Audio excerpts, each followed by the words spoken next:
I want to apologize to all the Neanderthals last week when I mentioned them. Hey, I didn't intend to insult your memory last week, equating you to IQ 80 minus cops. I do sincerely apologize. On to the psychological horror thriller with Hannibal Lecter, Silence of the Crickets. Not responding, not identifying how this works against us, or not caring enough actually to step up to do something about it. I don't know what to do more. I guess the thing we see as we move this thing through, that the occupiers, I tell you, are sitting there, eventually are sitting there. And we are coming to a day when that is going to have to be addressed. And yet there's the mass of people don't understand who we're really up against in the first point. The first point of contact where we are is local. And these people that are sitting there are really all go to a certain organization for the advice on how to proceed. And so I've been trying to tell you all how this works, the way I've seen it work, the way it has made sense to me that we proceed. And yet I don't see many people stepping up to practice that. And I know that if you don't, you won't have enough application in you. You won't be trained at all to do what you need to do, and it's going to be run down. You're just going to be run on down. For those of you on past casts, this will be BTW-RLM 173, BTW-RLM 173. It's very apparent to me, and has been, that we are dealing with a bunch of criminals in government. They've overtaken that government that some people want to actually deny and want to try to change before they understood it. There's mechanisms that were supposed to be in place that no one noticed weren't being adjusted in the first instance. In other words, those inherent powers I'll talk to you about periodically within the branches, when those weren't being utilized inherently, and again, it doesn't have to be stated in any constitution about these inherent powers within an organization. They just exist. When we didn't notice, and I'm not saying that I did, the failure, I didn't see the failure, but I started to see it in the last, let's say, 2 decades. When we didn't see the government itself, the institutions and those in the oaths of office having the duty to do the inherent power, immediately implement their inherent power to check the other branches, we should have called out what's up. And we didn't. And then it went way worse than that.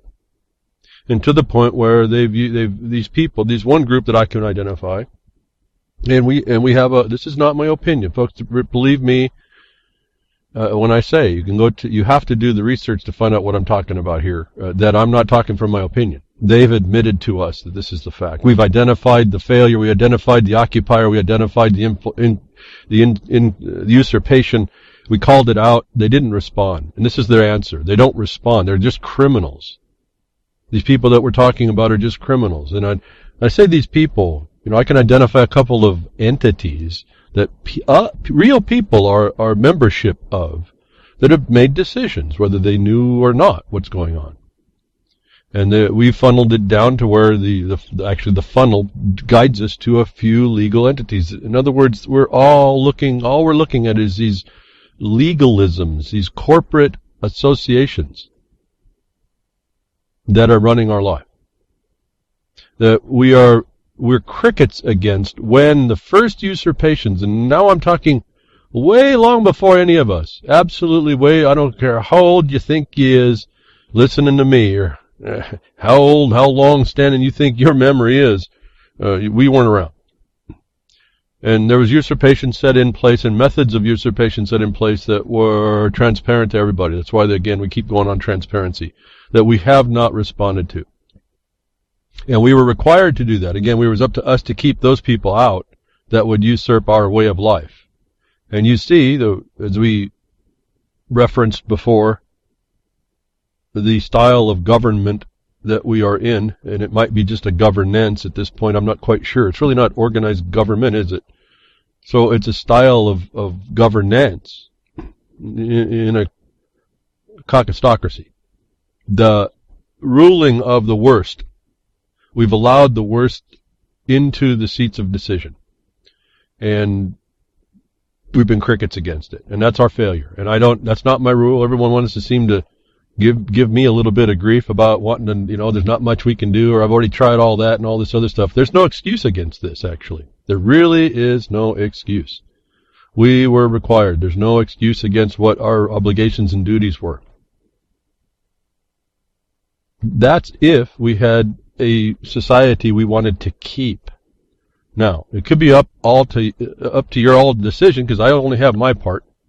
Maybe it's, as I've said, the property law that we were supposed to have, and the marker that tells us that we don't have that system, makes a distinction for each one of us.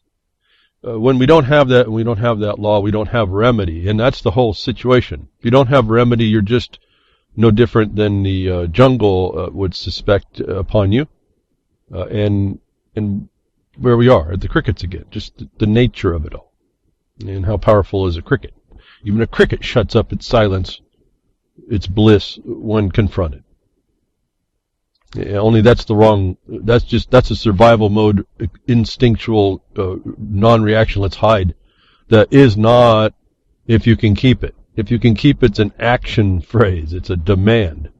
And so, there's no excuse against this for us. It's not that I'm blaming you because there's no excuse. I'm saying that we are to blame when we didn't keep it, and I don't know why people continue to make excuses when it's clear, very clear, not transparent, but we have no obstruction between us and the truth that we did not keep it, and it's imposed upon us now to maintain, to regain that. And there could be many ways to approach that. Behind Woodshed, we do this quite a few different ways, but more without resorting to violence in some regard, or even force in self-defense.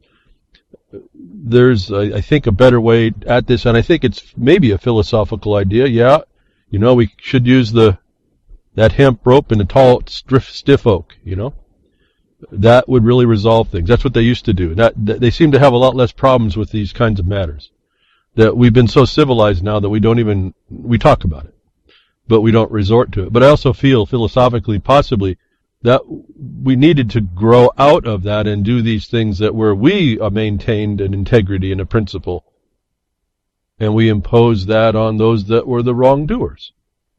And we don't let them go silent, like they have in our lawsuit, to admit that they're usurpers and criminals. And they, in fact, have taken down the condition that we thought was different, and they did it so stealthily and so well over time. You're helpless against it until you kind of bow your neck a bit and say, no, I'm not going to let that deception I'm not going to even let that be an excuse. But so far we're crickets. I mean, in the numbers of people that we need, even though it's clearly visible who they are and what they're doing. And we're talking about, to make it less obscure, certainly the Bar Association, a defendant in our lawsuit in 2013, and the political parties. If you think I have any thought that anybody running in these political parties, and any of the voters even, that include, folks, you have to understand, when we get into this idea of seeing things a different way, you're probably going to come against most of your family. And I think most of you that have done this have seen this. It doesn't, because I have my views, it doesn't mean that any of my family share my views, and so I'm even, in large part, because the fact of its application, any of my family that's involved with the political parties are as much a felon. They don't know it. They won't accept that necessarily, but that's in fact the law applied. Do I judge them to be felons? Well, absolutely not. We are a big, confused people. And so this requires a whole different methodology, and why I'm not so sure. It's kind of like that death penalty. You go ahead and kill somebody because the jury voted them convicted of the crime, and then you find out 30 years later the prosecutor was holding back information and he was actually innocent. That's the problem with going to the ultimate answer, which is death to somebody. And I've never liked that. And so I'm going to hold far short. That's why I think I focus on these more tedious, more cumbersome, methods that I do, even though they're tedious and cumbersome, I think, put in our hands and actually kept close to our heart, and the fact that we care that people that say they work for us do that. They work in the representative capacity as we would expect them to do it. Keeping that a lot closer to action, I think, would be a lot better than what I'm seeing going on. And yet we're crickets. We play the game, the game of the politics. You people that believe that you're Democrats or Republicans, you're felons. You're felons by membership. You're committing treason by membership. Do I judge you that way? Well, now that I've told you, I wonder. I will never know you, but I wonder, what will you do? Will you consider to continue to be aid and abet the felons? Will you say, wait a minute, you don't know what you're talking about? What are you talking about? And go look at our court case? Will you go understand what happened there? And if you take that on, I'm going to say, well, I'm going to hold judgment, aren't I? Because you just might want to learn what's going on. You might change with better information. You might act better. You might have a better answer for me, except, I don't have an answer to be had by anybody because we have a judgment, default judgment against those we sued, them confessing to the fact. Now, I just tell you that, just sitting here saying that, there's a peace that comes over me about that. I don't have to fight no more. Now, I've done some work. Applied myself. We've done what we did. Got in league with some other people that worked this out, and we got our judgment in law. That's yours too. But it's not yours if you're going to maintain the status of a member of the legal entities, the agencies, the employees, not employees, the employees of these governments that have usurped your way of life. The tool that we have created is open for everybody. If you just go look. If you don't believe me, then you're going to have a whole lot of answers to answer why those in your leadership, those that you've membershiped yourself to give them the authority, why them that we sued agreed that they're committing felons and treason before you can come and say that you have a contrary view. That includes all bar members, and that includes everybody with a major political party in the Republican or Democratic form. Those members of those parties are, by our lawsuit, in the leadership's confession by default, are felons. I want you to really think about that. Those of you that are into it. We didn't sue the independent parties or the Green Party. You can sue forever. They're sort of irrelevant, politically irrelevant. They don't even have the voting mass that the producers that we were protecting in the suit have. And the producers were never supposed to be attacked. So, again, keeping the lawsuit as trim as possible and reaching out and casting the largest net. Well, we sued who we thought we needed to sue to do that, and that was the bar and the two political parties, which bring us to the so-called law that you all believe in. And are crickets against when we realize that the inherent power of each department didn't check the excesses of the other branches or departments as they are being changed and transferred in the statutes. The crickets we is. And crickets we talk to, because we got to stop being those crickets. And so on the first tab, very interesting, someone's picked up the broadcaster as at least one entry, the May 29th broadcast of the Cricket Caucusocracy. And the big smile put on my face was it was posted to the cricketfresh.in website, cricketfresh.in. Most of that's the game of cricket on that page, but we made a major heading. The Doge of War is proudly presented at the top end of that page, so it takes up half of the page. And so we made a place to be. We are part of the sport of cricket, I guess. That someone thought enough of it to put that podcast, now it's a pastcast, put the file on and post it. So wherever we can do that, I find that, it's important. We got to get that into people's faces. There's a lot of people listen, I don't know. I don't think so. But the point is that we are becoming the definition. It's not a good one. And we can change that, I guess, is the real thing to me. We have absolutely in our hands. There's stuff that's going on that it blows me away. How criminal these people want to maintain how criminal they are. They have a mental nature that is criminal. They have no care and no thought that what they do is wrong. They have no thought to even answer against an allegation against them for harm. They're psychopaths. They could care less. In other words, there's no care at all. They could care as much as caring at all to help you, and when they find out that they're in decisions and places of decision to hurt you, they will continue to hurt you and not tell you why. Well, we've jumped that and we've said, wait a minute, you don't even have a right to tell us why. You're already in confession of your commission. So why aren't you in jail? And this is the other problem you're going to find. And I have to have people find this out. They have to get involved with the system to find out that frustration and knock open all the doors to find out there's no office in the governments that you are subject to right now that are in lawful standing or have people in them that will honor their oaths. And that is a big power once we get a lot of people to understand it. And I mean it not just, the government's corrupt. No, in a way that when you know that, you know exactly where in the statutes and the Constitution that they were subject to, and even in where I tell you the international law they violated, as I showed you conservation as we practice it today, is a war crime. When you know this, and you can line item each one of these, bullet point these things, and you lay this out before the people, and the people that are the criminals, and they can't answer, they're criminals. Now we start to get to the rubber meeting the road. Now you find out the system is not in the place it was supposed to be, and that you are having a choice to make. You are either going to start making that system work for you, or you will be a victim of it. Now, that's our choice. Whether you want to, whether I describe it as being crickets or not, that's the literal choice. And let me see if I can play this for you. This is right after we talked last week. This is right after we were talking about how we are being treated and how I'm showing you you can look in the law. I'm explaining through all the laws, whether you go international or local. They call domestic. You should understand these words, domestic, how they even come up with this. But it's there right for us to see that our lives are being constrained by this plunder and this criminality. You have to make this decision on whether you want this to continue. Because if you don't stand up properly against it, it's going to continue. So let's see if I can play this, and let's see if it'll work. It's going to be 1 minute long or so. It's exactly what we were talking. Remember the report I made last week?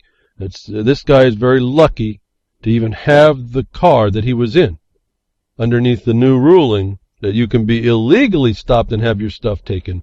But this is also speaking to those drug tests. This is also speaking to the crime of the false accusation, the false witness of the cop himself not being stopped. Listen in 1 minute how you are right up to the point where this can happen to you. This is happening to somebody. This is going to repeat, and that these are going to use tools against you. All in 1 minute. It's fascinating what rolls this thing up in the last 2 broadcasts I've done, the proof of the reports that are going on, that this could be going on in you and that we allowed it to hear and we have something to stop.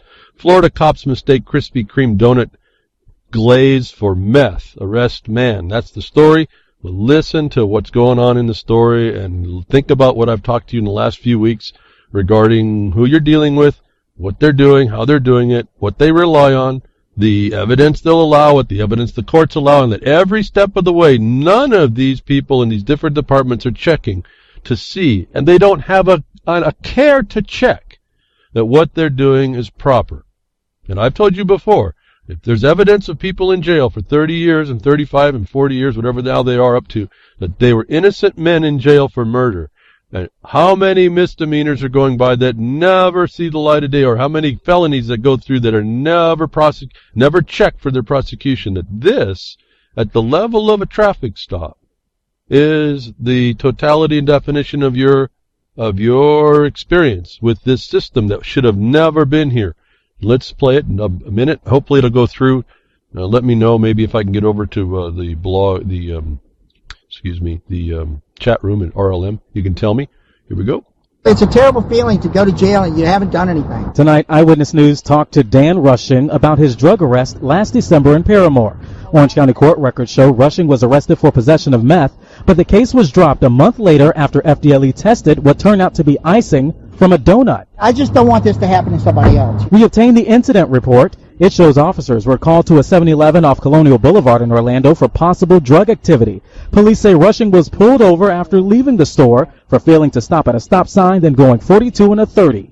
Rushing says he gave officers permission to search his car. They said, yeah, we found what we thought was crack cocaine in the beginning, but now we think it's methamphetamines. The report shows an 11-year veteran officer found what was believed to be drugs. The report goes on to show what we now know was icing was tested twice. The results showed meth. Every other Wednesday, I stop at Krispy Kreme and get a donut there. And they found four little flakes of the icing. We then asked police how often does a false positive happen. A spokesperson told us, quote, there is no mechanism in place for easily tracking the number of or results of field drug testing. So what'd you hear all in there, folks? This guy, he should have got a ticket for not being a sanitary eater. I guess he's got crumbs on the rug. He didn't clean up his car. He should have got it for that too. Did you hear there at the very end that they don't know, they don't have any mechanism in place to find out whether these tests that were 100% wrong, what effect they have in the system of just us for profit? They don't want to check that these tests, what we talked about last week, that we can show that 60% were wrong in the Colorado THC false report by the sheriff's office, I would have to tell you, are these kits, these tests are invalid, and the government has never looks to check. The judges don't care. The tests are accepted. And more judges do, and you have to then ask why. Well, it's because of the plunder and the control. There has to be. This guy is also gotten for some speeding. Notice he didn't get cited for the speeding. I guess they're all looking for that big kill on the drug war, right? Those little crumbs, even if they were something, folks, it doesn't mean it was his that put there, but even if they were, look at what they did over these crumbs. For what? The other story says if this guy would have been stolen, this car, if he would have been abducted like this in another state, they could have taken that car and kept it because he has no remedy. And what did I tell you about that proof? That's another proof that you don't live in your law of the land. There's a place no law in the land. I told you extrajudicial when they went extrajudicial at the federal, that was the declaration of war on you. Here's a report. It's a funny little story for some of us. Krispy Kreme mistaken for meth with an IQ 80 minus cop. Can't quite get it, but their tests proved that the guy was guilty, wasn't it? And yet they don't have a statement about why. And that they would check now. And he's crickets, folks. And I don't mean the sport, cricketfresh.in. I mean he's crickets. What he ought to have done is go after all these people.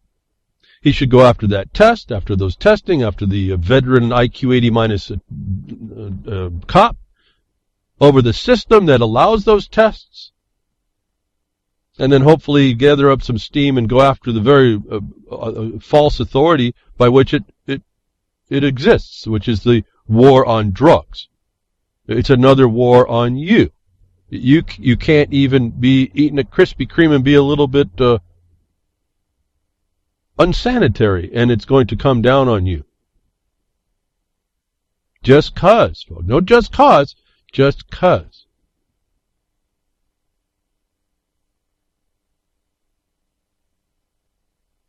And so we looked around for methods about why. And I can predict to you why. The prediction is that these occupying forces aren't doing law. They don't care about you. They're not peaceful. They're not peace officers.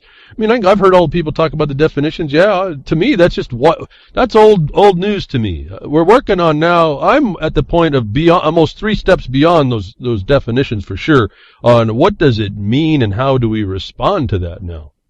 Not just whining about, they're just police officers, not peace officers. Okay, right. That's right. Now what? Now what are you going to do? Where are you at now? Let's move here, folks. Let's get to where we're taking action.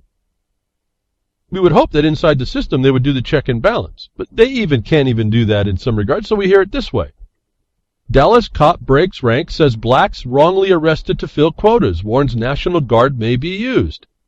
This kind of answered my report from last week of why they called it an exodus, if you will, unprecedented action where 50 cops left the force in one month. That wasn't my words. That was their words. So I guess some criticism. Well, that's nothing compared to a force of, so many thousand. Well, wasn't my words. it was unprecedented that many cops went in 1 week. Well, now, and I said, well, is it the rats running from the ship? Well, maybe not. This Dallas cop breaks ranks and says the blacks are wrongly arrested to fill quotas. How many times are we hearing that now, folks? What's the quotas do? It keeps control of the populace, and it brings what? Funds into the system, doesn't it? And why? It's predicted underneath the Lieber Code that they would do that to do what? To secure and to fund the occupying force in a way that doesn't destroy the population, which is what the Romans figured out. But here's an additional, more ominous point, that the National Guard may be used. Where does that come from, folks? Except that these cops, this might be a decent cop who realizes it's gone beyond him. He's popped out and said it. He's kind of a whistleblower. The other ones just moved. They just said, I'm not going to challenge this. Got too much into my job. I don't know what to do. Still want to be a cop. I can be a cop better in a smaller place, and I can be the cop I want to be without all this corruption. Following the murders of 5 officers in Dallas, the media and the public alike lamented that the attack had ironically been perpetrated against one of the most progressive police departments in the nation, thanks to Chief David Brown at the helm, but a current Dallas officer who has now come forward with the allegations much to the contrary. Now, so the word progressive in there tells me all I needed to know, which means that your populace doesn't know what progressive actually means. It's progressively more military is what they haven't figured out. And so this guy, to the contrary, is really just saying the fact of what I've been saying, that this is something else. People don't understand what they're looking at. The military consequence is transparent. This government is transparent. It is functioning under transparency. You don't see it. Now, so this officer goes and explains that this is all in quotas, that blacks in this case are being wrongfully pitted. It goes on and on. I could read it again. I don't know why. You'll see the blogcaster. You read it. I want you to see the black and white. I don't want you to think it's coming just for me. Now, and I would even say even this report may be wrong, maybe extended. You become the investigative reporter. Go find out for sure. Remember I said, I wish that we had a good investigative reporter run down and talk to those 50 that went into North Texas from Dallas. Let's find out some of the truth here. We have enough of us, and I'm sure that there's varying interests in and talents that we have that we can expend on this. I'm asking that we start doing that. We have to have an independent thing that's, as I say for the broadcast tags and Twitter, beyond media. I'm not trusting really any of it anymore. We have to start having people that we absolutely trust that saw it ourselves and then can get us to the facts and show us documentation so we know and we don't make these wrong decisions. At some level, I'm talking here in conjecture all the time. Well, except to the stuff that I do that I can see for fact, then I can tell you.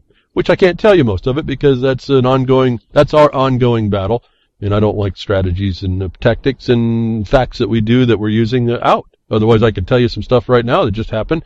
It's opened the door. I guess that's why I'm starting to talk about the criminality a little bit more, not letting you know the background of it. But these people, it's beyond question that these people that you call government and your representatives and the people that they go to actually care at all. Or even have an answer for you. They've learned, see, this is the other thing that's fascinating. When you understand your subject matter as well as you need to, they become the crickets in face of an obligation to talk to you. So there's a felony right there when they didn't. And so the ball starts rolling in the right direction when you start engaging in the correct way with the proper information. That if we could find out, not just that the quotas are understandable to me because it's a civil military service is what it is. To keep a civilian service is what it is, a civilian check that they have to fund for their security. So they can do bigger and badder things as they move along. And so we have another one that pops out, another cop that pops out, that doesn't agree with what they said, but when you see the title of progressive, you realize that's exactly, he's not able to go as progressive as a military department wants to and will do that. You know, maybe he's seen enough of what happened to the Krispy Kreme crumb guy and doesn't really like that. But his problem is it's all based in going after blacks. Well, I think this happens just generically. I have more experience, more general, that all people are getting destroyed, and we're crickets to that. Well, not the ones I talk with. In fact, it's fascinating. The people I talk with that I help, they're the ones that I told you last time, a couple weeks ago, they're working. The guys that don't listen to what I say are not. But they're complaining about the guys working. It's fascinating what we do to ourselves. We're complaining. Those that don't have or don't want to have or choose to listen to authority are the ones that are claiming to be hurt and blaming someone who doesn't believe authority and is not being hurt, in that they would be able to utilize their property the way the law says so. Where did we go as a people, folks, that we don't even care about ourselves? And this is just a reflection that the military consequence takes advantage of. So we're seeing more about quotas. We're seeing just the truth about it. I just tell you, put it in a place. It's not just a quota. There's a reason why it's there. And there's a reason why they get away with it, or they think they can get away with it. And I'm telling you, this advice comes from very so-called high. It's actually the deepest of the abyss is what it's coming out of the stinking abyss. Don't ever forget that. This is not high-level law. This is a low-level criminality, organized crime at the most organized level, to the universally as well. It's across this globe. And we're crickets. I just don't know what to say. We're crickets. We were not needing to be. We were not allowed to make an excuse to that because they don't accept an excuse. Every time they have an excuse, or they hear an excuse, they laugh at you. They laugh at you. You're the biggest joke to them and prove their elite nature, and I call it elite, evil light. And those are the ones that are laughing at you when you accept their authority and don't challenge them. And there's lots of people that may say, well, I don't care, and it just doesn't matter what they think. Well, I'm telling you in this regard, it does matter. Because the subject matter that we're talking about is an obligation and duty on each one of us. So when they're laughing at us, that's not a good thing. Obama backs off plan to demilitarize the police after meeting with lobbyists. That was another story last week, fulfilled to this week, that Obama was going to stutter step, not complete and continue the prohibition of military equipment to the local police chiefs, but the lobbyists went to talk with him. Did you get a voice of audience with the unwon folks? Did you get that audience to be your own lobbyist? No, but the police had their lobbyists. And they convinced the unqualified, the commander-in-chief in this regard, and I know there's lots of names we can put in the front of that, the assassin-in-chief, the destroyer-in-chief, whatever you want. He's the commander-in-chief for my purposes because that's the commander for the military, and the lobbyists for the police were in his office to say, don't take away our military toys. And he said, okay. Why? He's the commander-in-chief, and he's got a military to protect. Police militarization has been a hot button. Listen, it's been a hot button because a lot of people stood up. They did it overtly out and rioted, and they were burning the cities down, which is a way to communicate, but I don't think it's a continuing way. I think maybe that's a way to start the fire, and maybe you should move it into the seats of the government, seats of decision, and do it. Thousands of people doing it that way, I still say, is much better than burning someone, innocent man or woman's business down to make a point. But that was what got their attention. So in that regard, okay, I'm not going to agree to it, but that's what got their attention. That got them to say, we're going to appease the chaos, and we're going to say, okay, we're not going to give them more military toys, and we'll think about pulling them back. Well, a year later, it cools down. The police lobbyists, the local military rulers come to have an audience with the unqualified one. And he says, okay, police militarization has been a hot button issue for quite some time, but it hasn't until last year's Ferguson riots, which erupted after a jury declined to bring charges against Darren Wilson, the police officer who shot and killed unarmed 18-year-old Michael Brown. That President Barack Obama, the unwon, decided to take action. What was his action? The action was to quell the disturbance so his military wouldn't have to get hurt. So it's not on. He did. The point of my report for you today is they will not demilitarize the police. The policy, the administrative policy imposers of the federal military consequence are not going to be demilitarized. That's not a surprise to me. And for some of us that think about this and realize that the oppression, that may not be a surprise to you. I guess my distinction here is I am attaching it to a set plan more than just our observation of something that's developing. And to me, that's a bigger importance, because that means there's something that's coming against us, not just a consequence of our just a happenstance. And if we have a plan against us and it's a usurpation, then we were obligated to address it. Now, I see it as a plan. I see it as a usurpation. I see the action. I can predict it. I can take actions to get in front of it. For all the power the so-called military has, there is limitations, and if you figure that out, you go right after them. They become crickets too. But the rubber starts to meet the road. What do you start doing when you realize your government, your complete, and there's not 100%. There's a 0.001 people in office that are really good, and I know a couple of them, and I know when they get in, one officer, like one commissioner in a county, and the law is a majority, folks. And we're seeing it over and over. We had another success behind the scenes.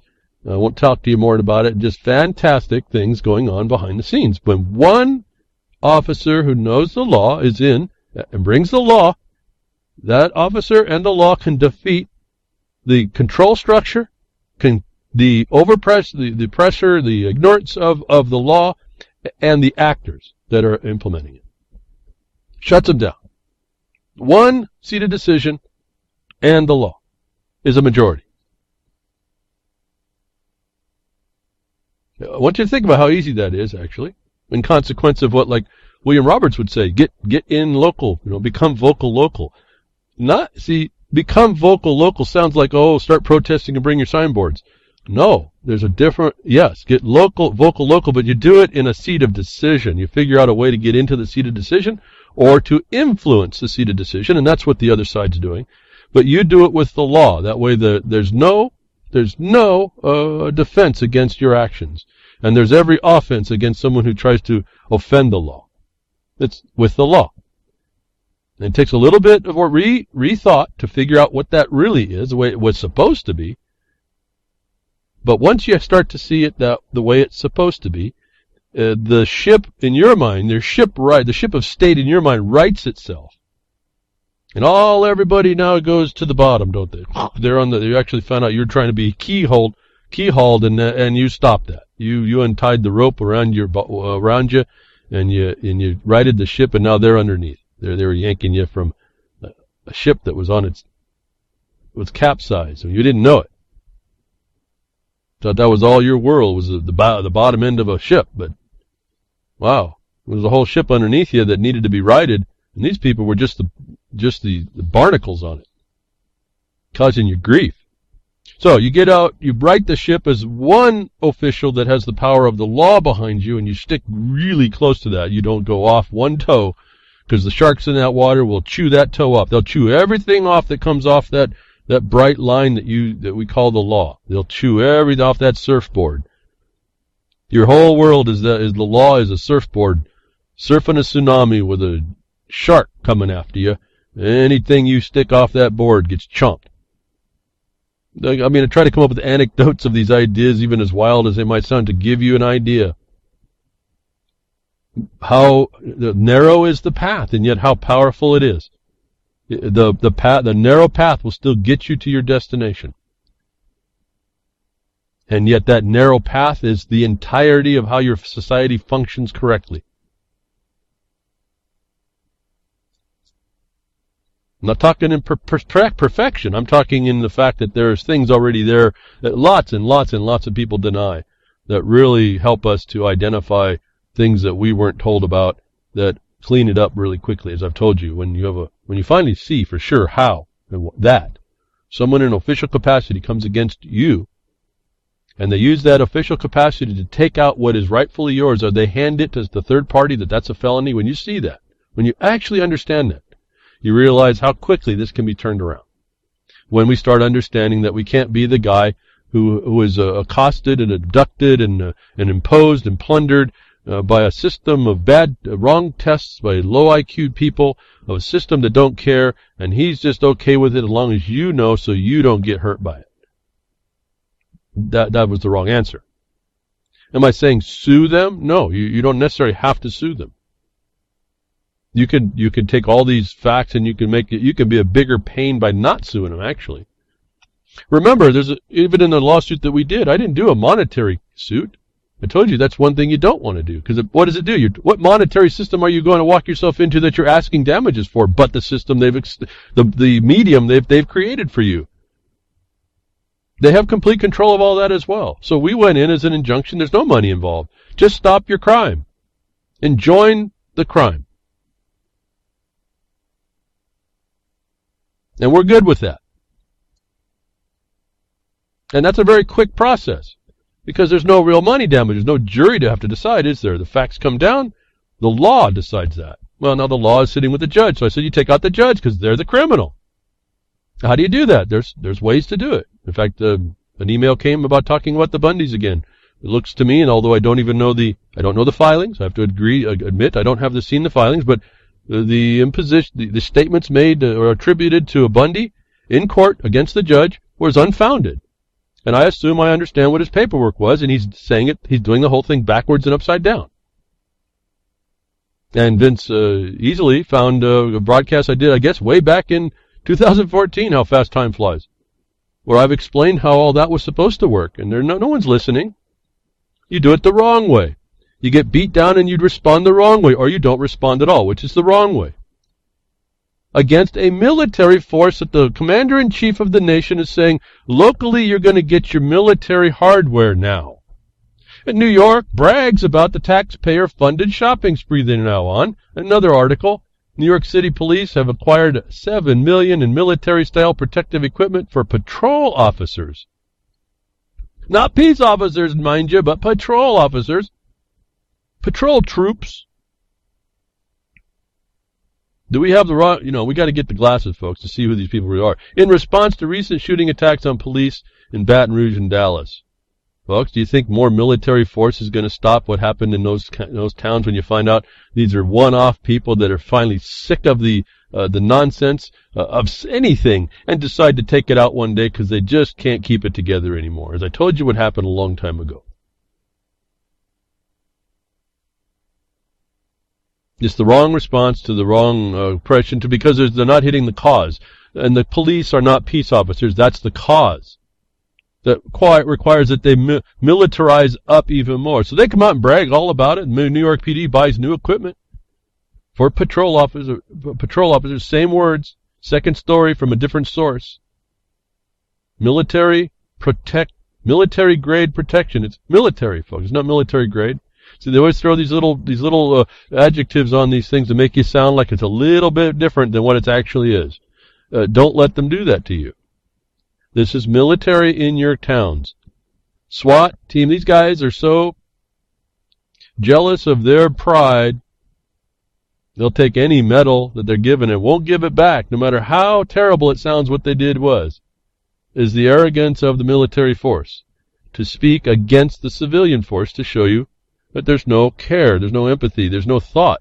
What's theirs is theirs, and if you can't come and take it physically, you're not going to take it. That's dog eat dog. That's law of the jungle. SWAT team given Medal of Valor for killing a 107-year-old man refuses town's order to give it back. Now, I thought in the United States of America, where there's a constitutional governments with our Republican in form and representative in form, maybe that's all it is. It's just a form, folks. It's not an actuality. But at any rate, you're supposed to have a civilian authority over the military. And they did this cute little thing that the civilian authority is over the military at the White House, but now he's called the commander-in-chief.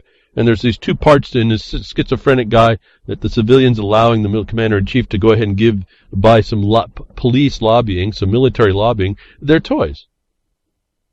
That when they get they've got their, they got him, I don't know, I read that story on the broadcast that this guy was, 107-year-old guy was holed up in in a house that he was sharing a room and got some permission and decided he didn't have a place to go, and so he pulled out a gun, and at any rate, so he ends up getting shot. They come in and take him out with all the military hardware they had then.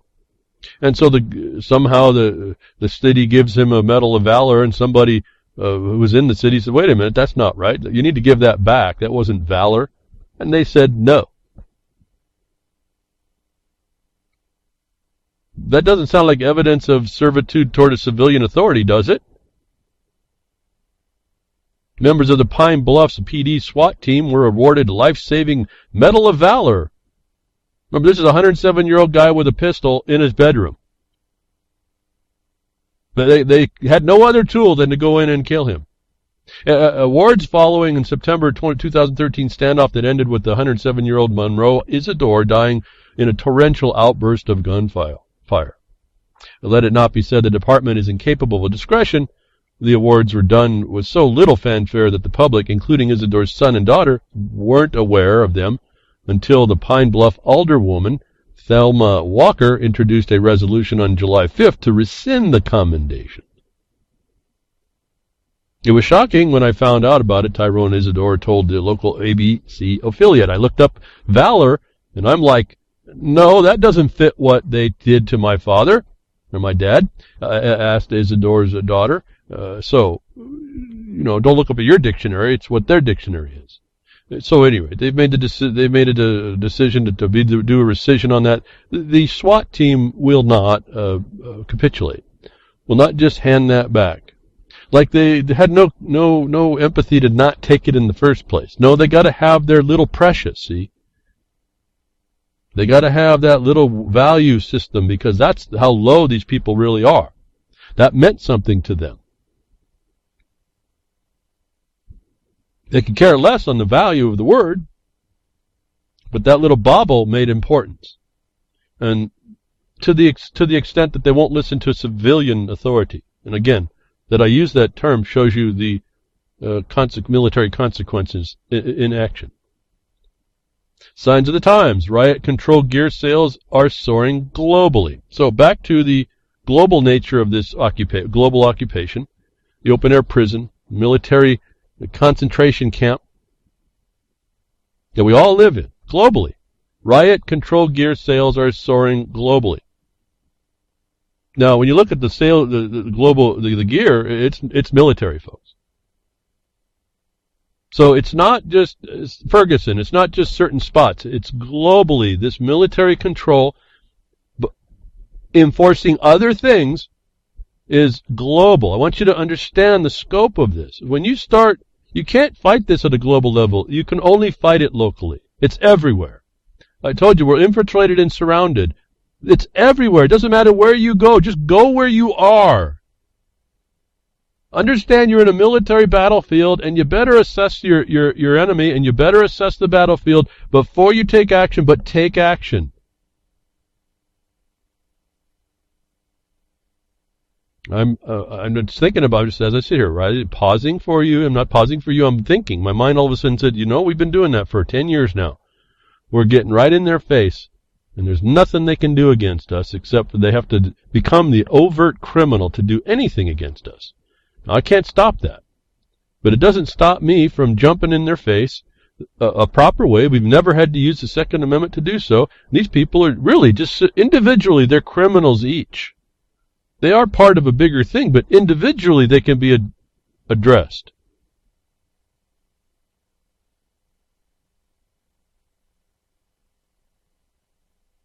I get lost in some of these thoughts. I just wish people understood.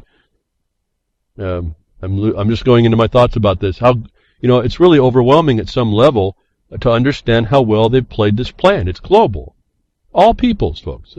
So anyway, signs of the times, riot gear sales are soaring globally. Why? I told you before, don't plan to go hold a riot somewhere. Don't plan to hold an open-air demonstration. They're planning for you. This was in the books a long time ago. How long have I been saying that? At least since I started broadcasting. They're gearing up for you outside. Now, why I've said go inside. Better yet, get inside the system. If you're inside the system, for the most part, if you've got a seated decision card, like I'm a party member. However you get into the seated decision, if you have to jump into the party to spy, be a subversive spy within the Republican or Democratic Party to get in the seat of decision, once you're there, you got that card. The military is going to be a lot harder to touch you, aren't they? And yet you are the most powerful statement and voice for the people if you bring the law. And I'm going to give you a caution. I don't know if it'll be me, but someone that comes like me against what you do that's in the seat of decision, you use that then outside the law, you'll be crucified. Those of me that are coming, those that do listen to what I'm saying and start applying it, you will be at least embarrassed, if not found to be a criminal in the office. And so, to me, it's pretty cool. Get in and do the law perfectly the way it's supposed to be done. You by yourself, you and the law are majority. You get in there and you think, okay, I'm going to get in, it makes a good sense, let's go in there, and I'm going to do what I want.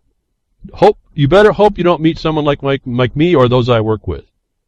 Not a threat, because why? I'm going to bring the law, and you're going to be found to be on the other side of it. And your oath will have shown that you were in violation immediately. And so we have very powerful positions for those of you that make good presentation to other people to get votes in. The people that I work with that have done that are making just leaps and bounds, strides of advancing toward, again, what we've abandoned, which actually helped people.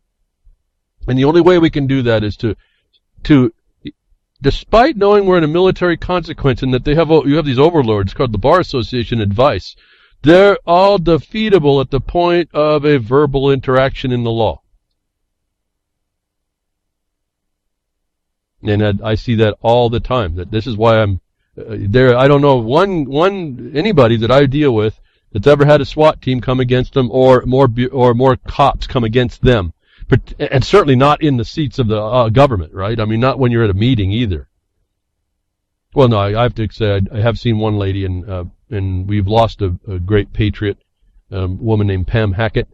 She's died here a few weeks ago. Valiant, we could call her patriot.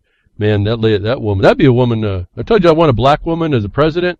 Would be a woman I'd want in the president seat. She didn't take no guff from nobody. We stood our shoulder to shoulder for quite a long time, but she's passed.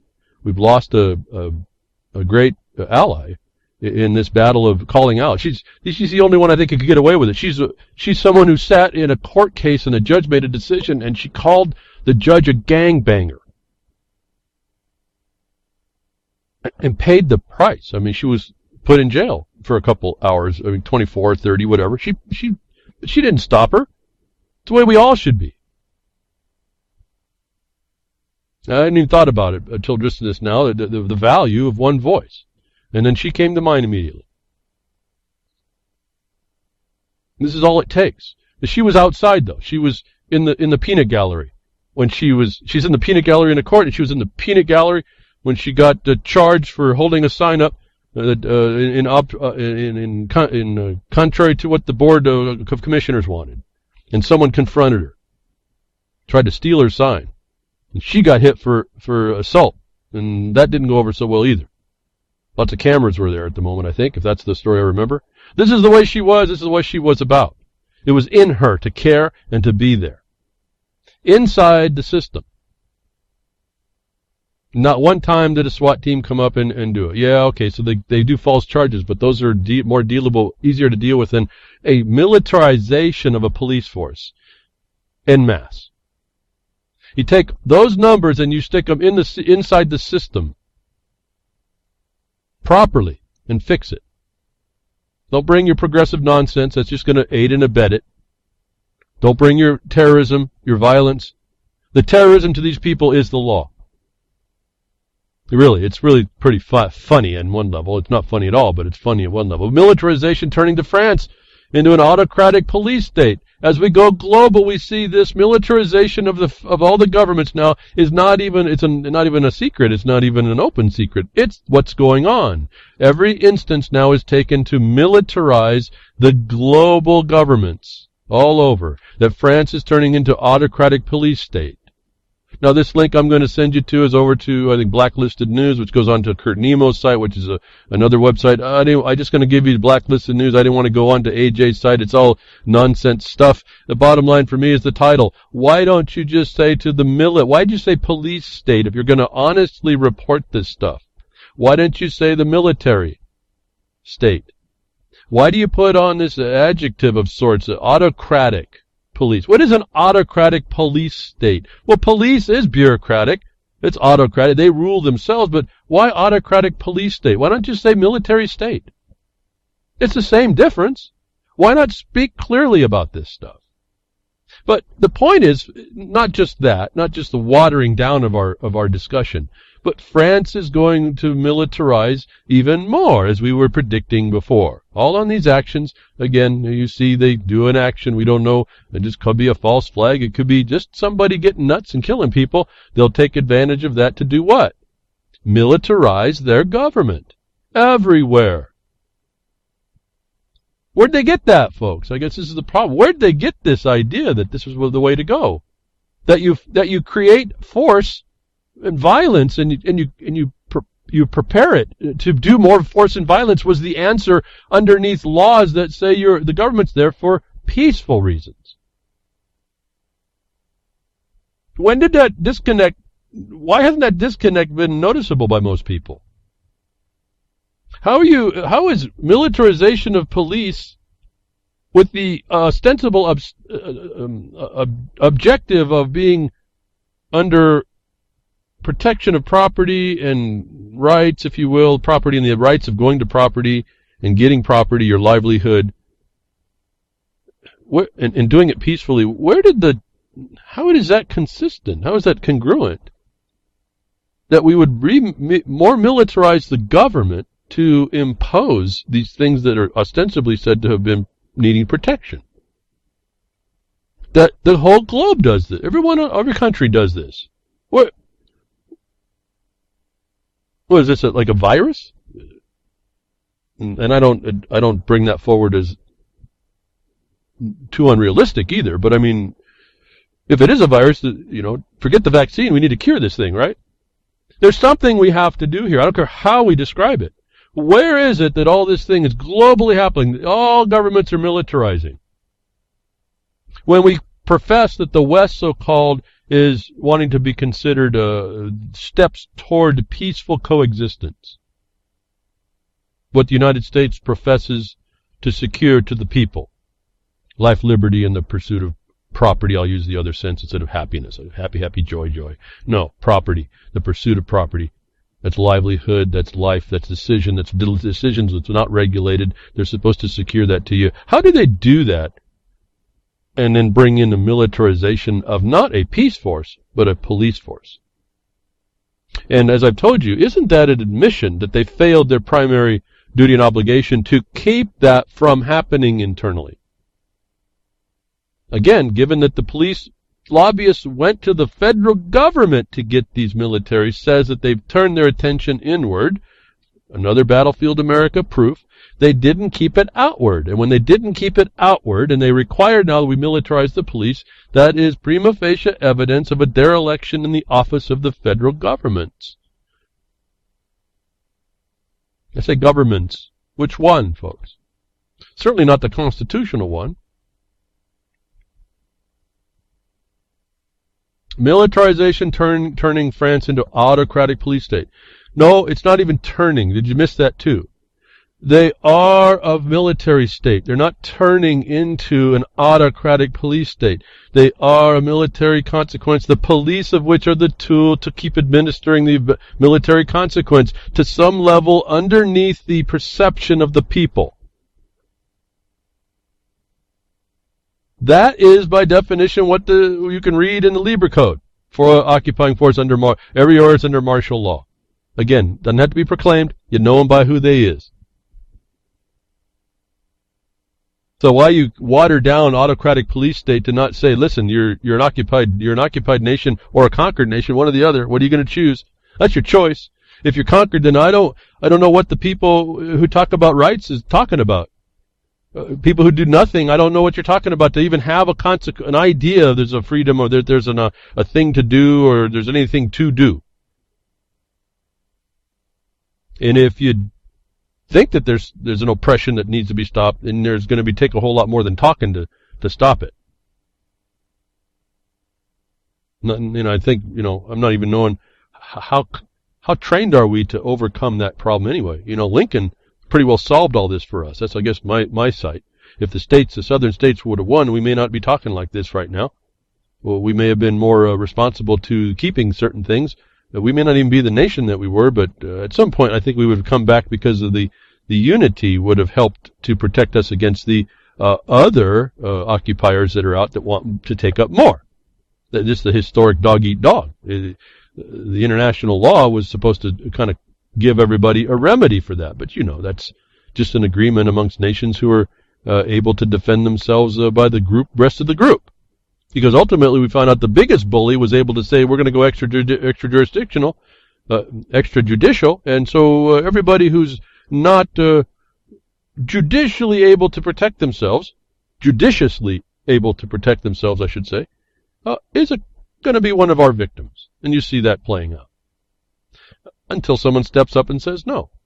And has the ability to stop it. But it's all on a military level. There's no law working at any of this. As we move into, again, we're in France, international, global military. Militaries are speaking no matter where you go. It's like diplomacy, as I understand it's gone out the window so long ago, I don't even know. I mean, that's why I guess I appreciate when I see it happening. Like when I see Putin and his efforts on the diplomatic part. I don't know about his outcome part, but his diplomatic sense, how they execute what they do is brilliant.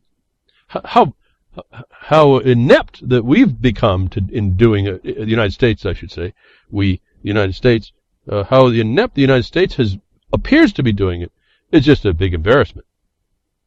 One after the other failure, and you wonder the only way that this can happen is because there's a bunch of military people in the government of the United States being guided by this one who are willing to push buttons and pull triggers for him without a thought. Without plan A, remember? There's not even a plan A on this, at least by what they're telling us. And at some point, I'm sure there's a plan. I don't call that a plan A, though. That's just somebody's hope and wish list. And I think the bigger, smarter people that have the power have kind of caught on to that, and we're seeing the shift. But it's a military front, always, not diplomatic. As we saw what was going on in going to hit back into Turkey a bit here. An ongoing saga, the ongoing sugu, as I used to say, is a spaghetti sauce. It's the flavor of the month, what's going on. The turkey was supposed to be the turkey coup. I said, from Russian perspective, it's probably Operation Turkey Soup. If you know the language and the letter C, its pronunciation is S. So we got, or Operation Turkey Soup portends that Russia's a part of this, folks. As I said it last week that they kind of came out quick to say that Turkey has its own internal problems. And I said, they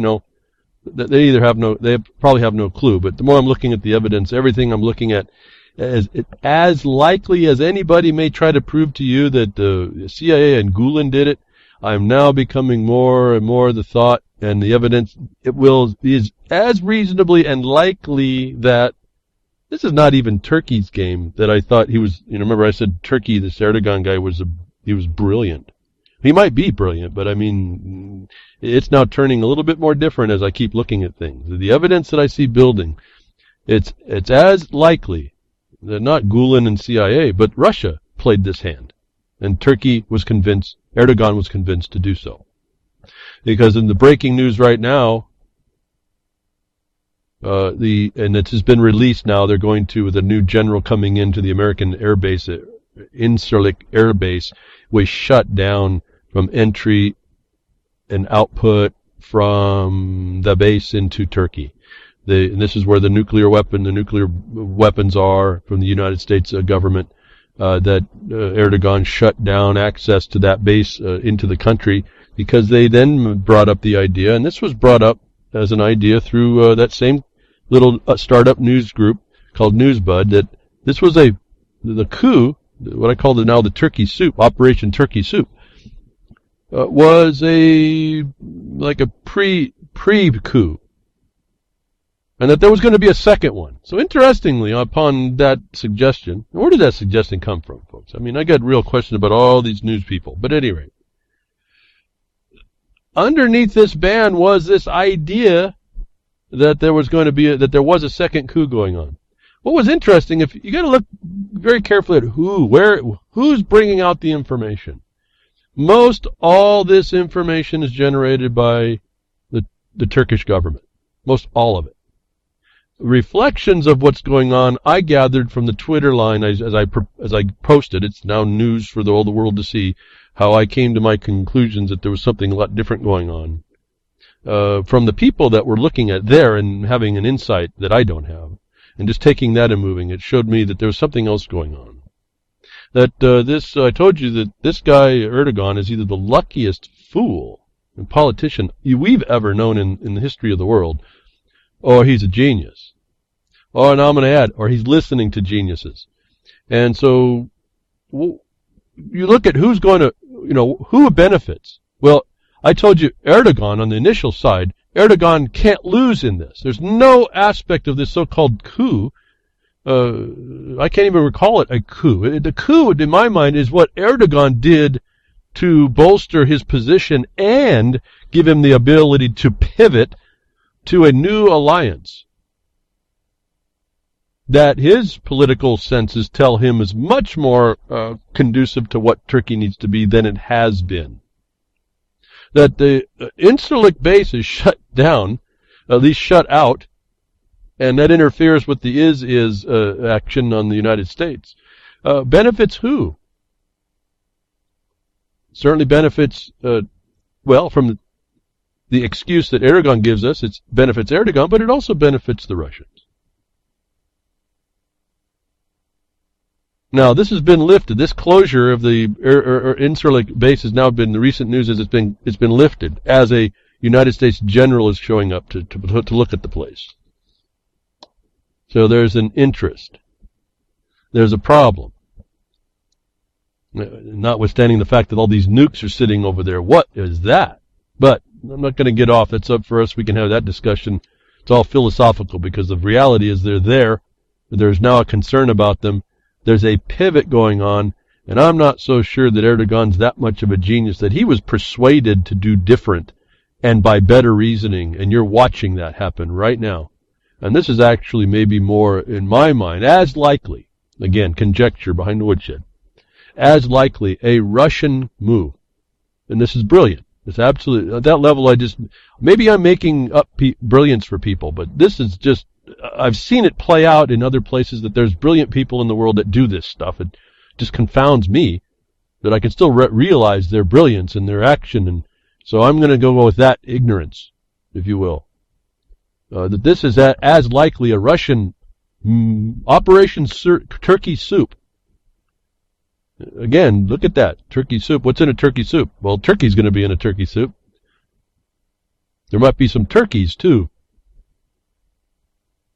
And we see the benefit now. They're now putting pressure on this Incirlik base, and I don't know where it's going to go quite yet, but isn't that overnight almost an interesting problem posed to the United States government and its positioning in there, the failure of its abilities to do operations of which benefit Russia.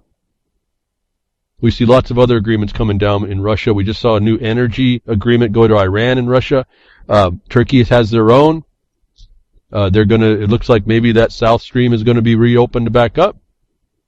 We saw the action in here. It just, you can just see this playing out. If I can just look at it this way and kind of go with with what I see as likely as Erdogan and Gulen operations did it, that Russia planned this out, that you would have all their intelligence to bear as well as the state's intelligence to bear. And we saw this roll out really, really quick about these so-called purges. 20,000 as Europe voices a concern. A coup was staged with prepared lists was a story of a while back. That's now way up to like 200,000 people. They also have a number of the teachers, the universities, academia, all being so-called purged by lists. Where'd those lists come from? And so the amount of intelligence here and prepared intelligence is massive. That's executed immediately. It's kind of like our the Patriot Act. How quickly did that come out? Like a week. It was just like an Obama scare document, but done in a week. How'd that happen if it wasn't already planned, right? So this is how this is starting to roll out in my mind, how this works out. But maybe it was Erdogan who planned it, but I see it as likely. As all the media claiming that, focusing us on Gulen and the CIA, it's as likely that Russia is really the mind behind this implementation. U.S. general denies involvement in Turkey coup attempt. Well, I don't think it was an attempt. If there was a coup, it's Erdogan's or Russia's, folks. In centralizing power in Erdogan, he's even now he's restructuring how the government sets up and who the military, he's destroying some of the military groups. He's then reorganizing who they speak to, and he's going to be in control. Boy, if there was a little Russian guy on his advisor on his shoulder, talking to him, they can sweet talk him into doing all that, couldn't they? Makes more sense than having these lists that they just start purging. Journalists and everybody now are going to jail with the attendant knowledge that, torture's not beyond the pale here in this world of a military consequence. Understand what's going on. Even if these people are not guilty, they're going to suffer here because of this action. But don't look at that part more than what that action does. They're willing to lose some people if it means keeping control. But the United States general denies involvement in the Turkey coup. Everyone would say, oh, well, that's just denial. Well, that might be. Maybe it is just a denial and they still had their hands in it. But it's as likely that he can deny. They had no involvement in the Turkey coup attempt. Now, they may have had plans in the future that everyone was saying was coming, that all these news people were saying was on the horizon, but not this one, not Operation Turkey Soup. They had no clue, as I told you. They deny involvement. It's interesting the words that they use. I don't know if I can find them now. He says it's unfortunate and something else. And I found out, why didn't you just say he didn't do it, that they didn't have anything to do with it? They don't say it that clear. They couch these things in language that doesn't allow you to figure out exactly what did and did not happen, which is proper at some level. You don't want to telegraph your hand, especially if you have a bad one. When you're in a poker game, I understand. And so we have all this media, even the alternative, going off and showing that CIA, Gulen, United States was involved, and I think maybe so, folks, but not for Operation Turkey Soup. Operation Turkey Soup was understanding that was there and giving the intelligence and the action on how to execute a destruction of that coup in the future and reinvigorate the government, reestablish a better form of government that's controlled in different ways and better ways, centralizing power in a man that wants to see power, but also pivoting the whole intention back over to something beneficial to Russia. That this misdirection kind of played out a little bit. I accidentally got involved. The guy who made from NBC News who put this thing out, this false story about Erdogan having to seek asylum in Germany. He's not speaking about his source. Well, there's been a whole action around that. Someone actually captured the Twitter because it's been deleted. There was a lame excuse about why it was deleted. But this is the ongoing, I think, another style of psyop that might be going on here. Given what I feel might be a Russian Operation Turkey Soup, any reference to something that's going on as Operation CIA Gulen is a misdirection. And if I'm wrong, that's certainly going to play out. I mean, it doesn't matter. No skin off my nose if I'm wrong. It's just the way I thought about it. I got my proof. That's on record. You all can condemn me or support me at some level, whatever is important. But in analyzing this, I'm trying to get you to start to see that there are people in the world that appear to have a lot higher functioning tactical strategic and tactical methodology than most of us do.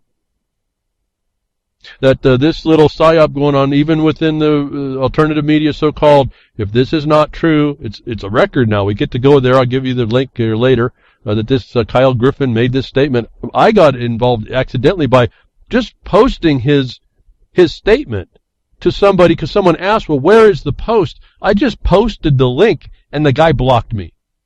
That was my involvement. So I got interested because he would just block me for actually promoting his tweet. Think about how this really works. Well, he doesn't have an answer. NBC doesn't have an answer.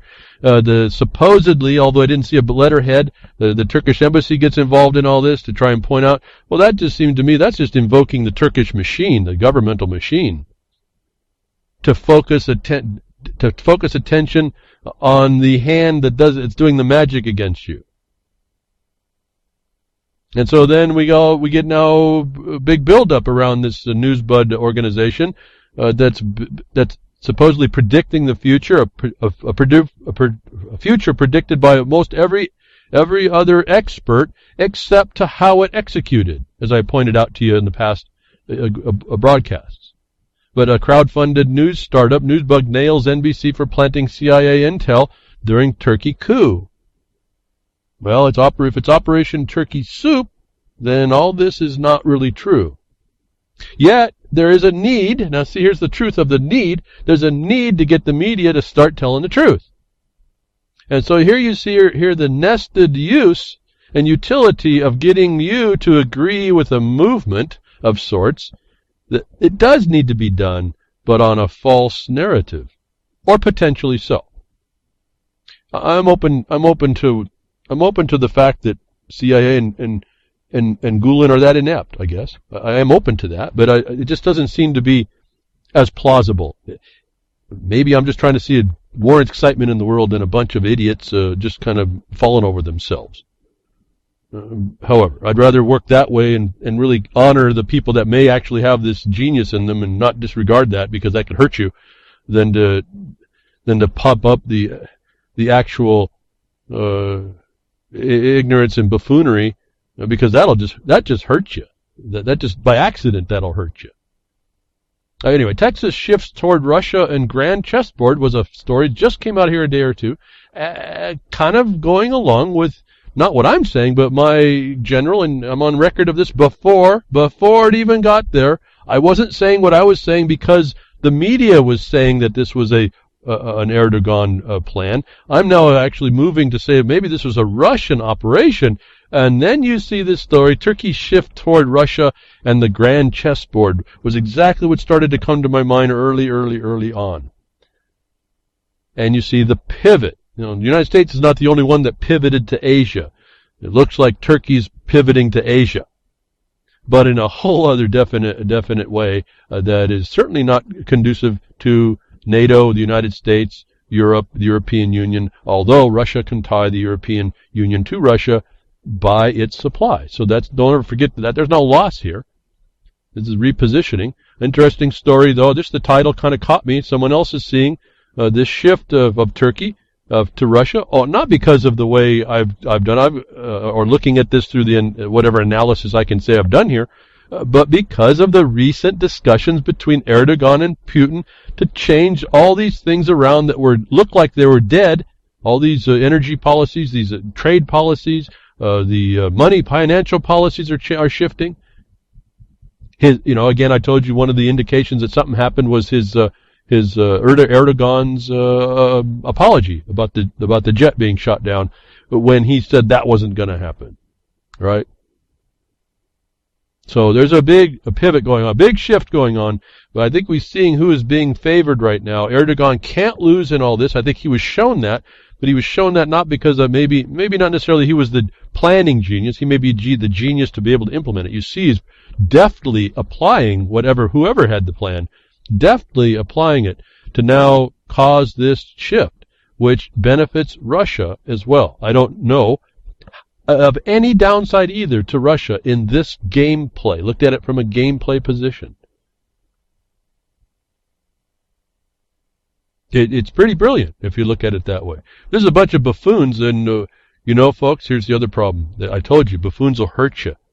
If the United States and NATO and all these people are this bad, and CIA, and NSA and FBI. This is the reflection for us. They're dangerous, folks, if you haven't figured it out. On top of that, they've got a military consequence, and now you have nothing to defend yourself necessarily. Well, nothing. I'll just say that nothing to defend yourself against it. If you listen to what I'm telling you and understand what I'm saying, and I may convey it better or not, I don't know. You aren't defenseless, but you're going to have a whole different attitude in your mind, a whole different thought, a whole different perspective, a whole different rationale, a whole different demeanor, actually. For as much as I don't have an emotion, I care immensely that we figure this out. I care immensely that we do it in a, if I can use the word anymore, if anybody really would understand the level that I'm saying, the honor of this. There's an honor about how we have to approach this and do it and accomplish. Notwithstanding all the evidence of the caucustocracy around us or the stinking abyss, we have to rise above. Absolutely.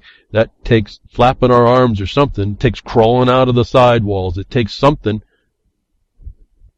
It's a stinking abyss. I don't know if we have enough water in the world to fill it to float ourselves out even. So we're going to have to come up with some answer, or else it consumes us, and it does it in the most vile sense. And I guess that's what bothers me too. I mean, it's just people are just not realizing that's what's coming on them.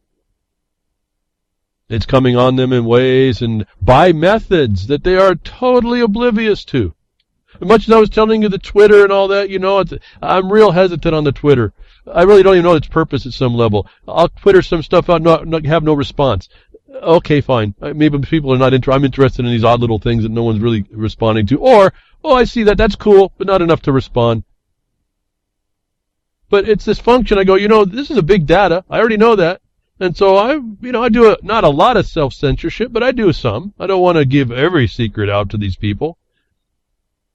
But I've always had a problem with the way the Twitter works with the information. And then I realized, like, when you're looking at Tor, and Tor's found a problem as well. So although it's a serious problem, but it looks like it's not necessarily not handled quite yet. But at any rate, that this digital big world is going to have big world problems as well.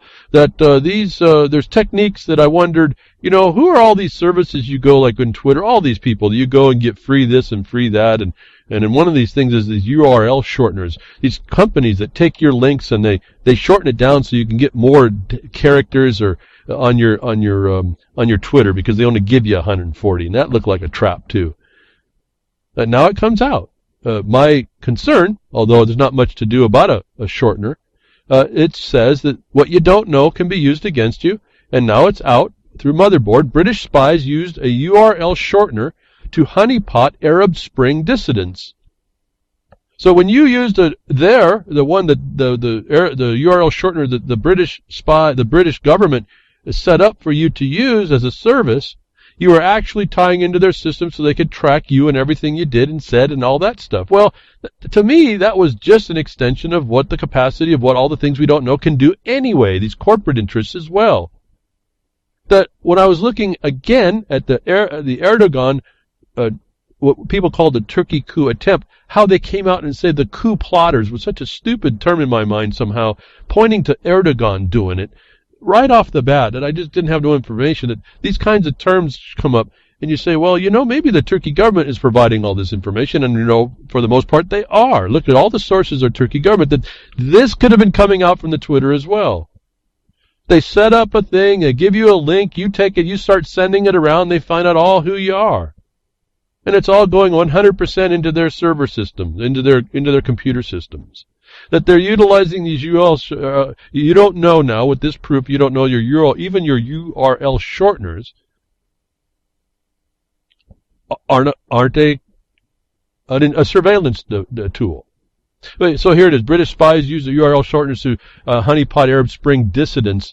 Again, it doesn't matter what your thoughts are. If someone on the other side has fabricated a belief that they don't like what you say, you are the dissident. You are the enemy combatant.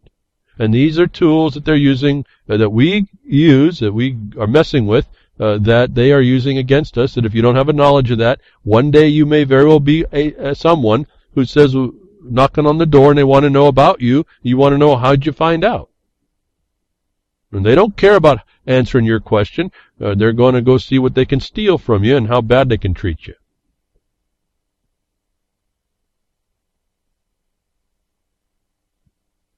Another problem.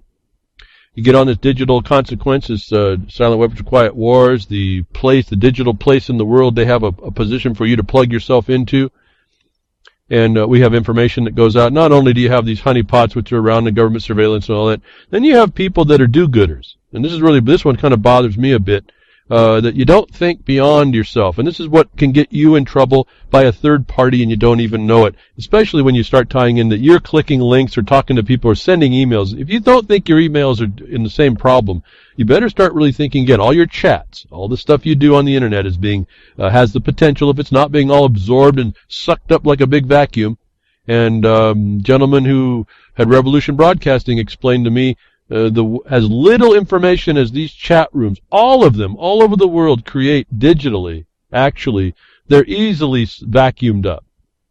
All the information's it's in such a small amount of information, it's easily sucked up. So all your chat rooms are they're just little Twitters with all the links you put in, all that stuff is just being vacuumed up. Someone's sitting on the other side looking at whether or not they want to make you a target if you ever rise to the top, or if you ever rise to their perception, they'll make you a target and they'll start conglomerating all this information. That people who put information about what you might have been in a thread inadvertently, a little different than myself. I became blocked by someone I never talked to when I actually just found a tweet that he made and gave it to somebody else. He blocked me for just telling someone his tweet existed. Now I'm in that chain somehow. I'm now a part of that little thing that went on, that in some future time someone could look at and make up whatever they wanted to do.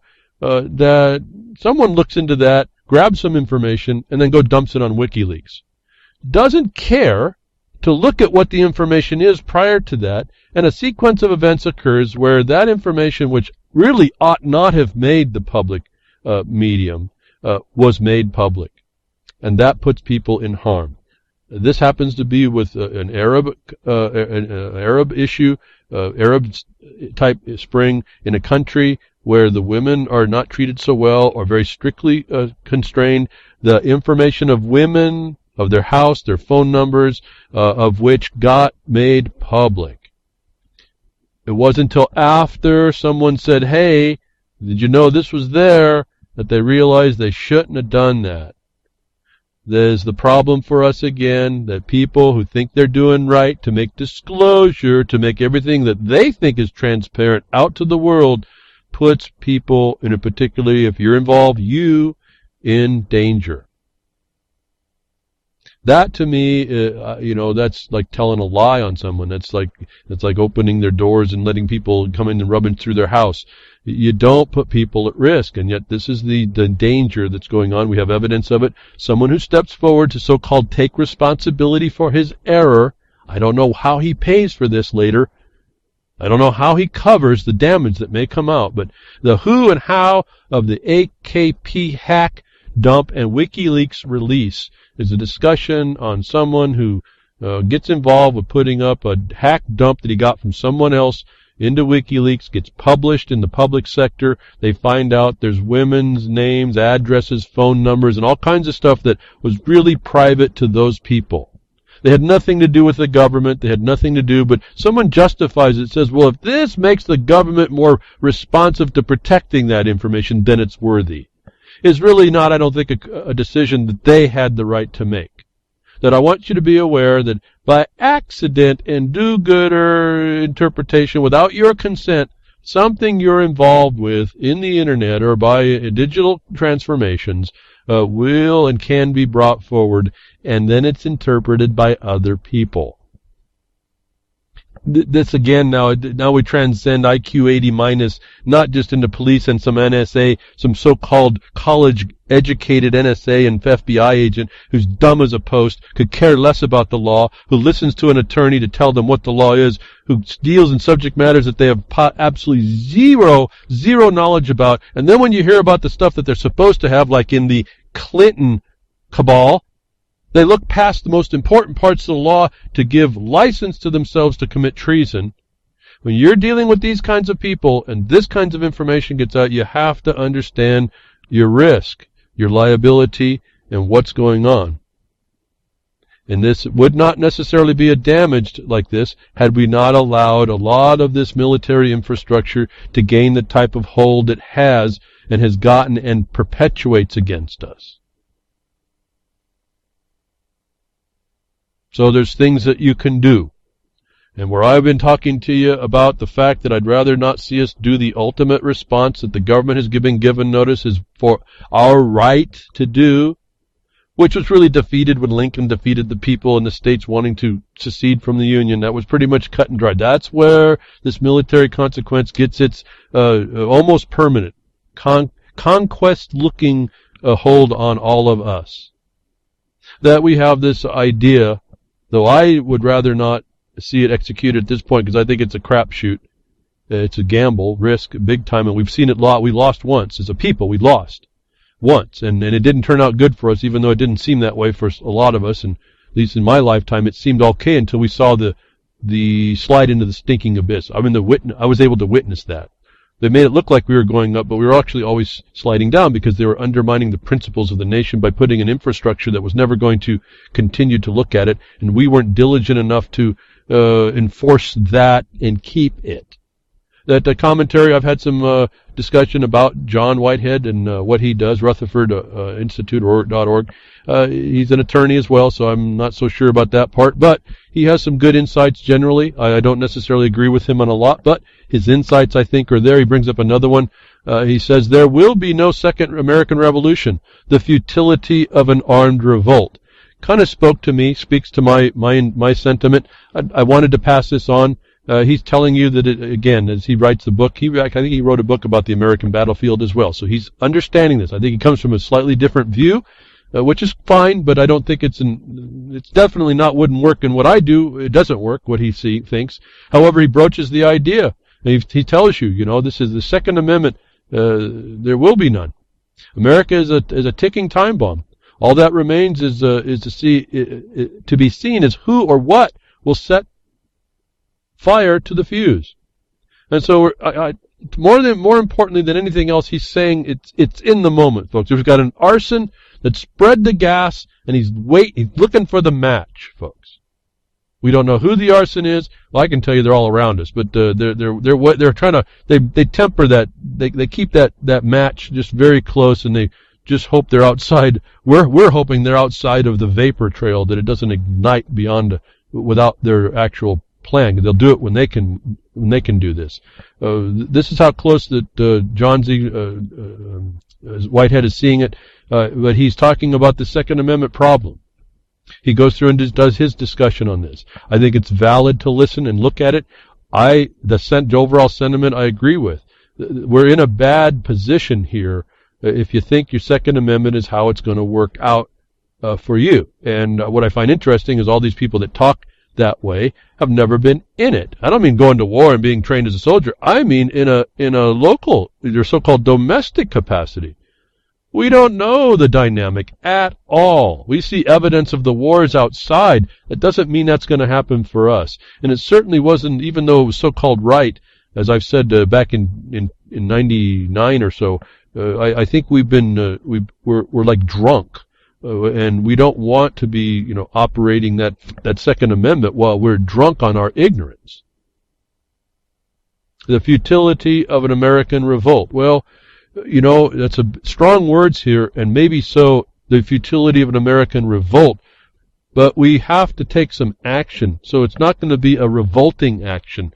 It's going to be that very narrow, the very narrow, very succinct, very definite, proper action that each one of us takes that is going to be the distinction. If we move in mass doing all this, instead of we go out in the streets and occupy the streets, we occupy those that are in the seats of decision to do the law, not our opinion. And this is going to be the hard thing, I think, for the liberal mindset, and hard for the conservative, because the conservative has made up a myth and fallacy in their mind about what things are.